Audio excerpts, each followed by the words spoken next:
70% smart home ഉപകരണങ്ങളും cyber ആക്രമണത്തിന് ഉപയോഗിക്കാൻ സാധ്യതയുണ്ടെന്ന് UAE സൈബർ സെക്യൂരിറ്റി കൗൺസിലിന്റെ മുന്നറിയിപ്പ്. ഇത്തരം ഉപകരണങ്ങളിൽ സൈബർ സുരക്ഷാ മുൻകരുതൽ ഉറപ്പാക്കണമെന്ന് കൗൺസിൽ മുന്നറിയിപ്പ് നൽകി.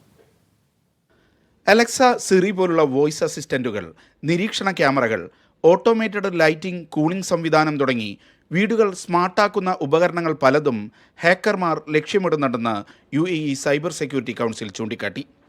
ഇത്തരം സംവിധാനങ്ങളിൽ അടിസ്ഥാനപരമായ സൈബർ സുരക്ഷാ മുൻകരുതൽ സ്വീകരിക്കാത്തതാണ് ഹാക്കർമാർ ഉപയോഗപ്പെടുത്തുന്നത്. വോയിസ് അസിസ്റ്റന്റ് സ്ഥിരമായി ഇന്റർനെറ്റുമായി കണക്ട് ചെയ്തു വെക്കുന്നതും സന്ദർശകർക്ക് വീട്ടിലെ വൈഫൈ പാസ്വേഡ് കൈമാറുന്നതും അപകടകരമാണ്. ഹാക്കർമാർക്ക് ഡാറ്റ മോഷ്ടിക്കാനും വിദൂരത്തു നിന്ന് ഉപകരണങ്ങൾ നിയന്ത്രിക്കാനും ഇത് അവസരം നൽകും. വീടുകളിൽ കുട്ടികളെ നിരീക്ഷിക്കാൻ ഉപയോഗിക്കുന്ന ബേബി മോണിറ്ററുകളും ഇത്തരത്തിൽ ഹാക്ക് ചെയ്യപ്പെടാം. എല്ലാ ഉപകരണങ്ങളിലും ശക്തമായ പാസ്വേഡ് ഉപയോഗിക്കണമെന്നും ഉപകരണങ്ങളുടെ സോഫ്റ്റ്വെയർ സ്ഥിരമായി അപ്ഡേറ്റ് ചെയ്യണമെന്നും കൗൺസിൽ നിർദ്ദേശിക്കുന്നു. ഒരു കേന്ദ്ര സംവിധാനം വഴി എല്ലാ സ്മാർട്ട് ഉപകരണങ്ങളും നിയന്ത്രിക്കാൻ ശ്രദ്ധിക്കണമെന്നും നിർദ്ദേശമുണ്ട്. Media 1, Dubai.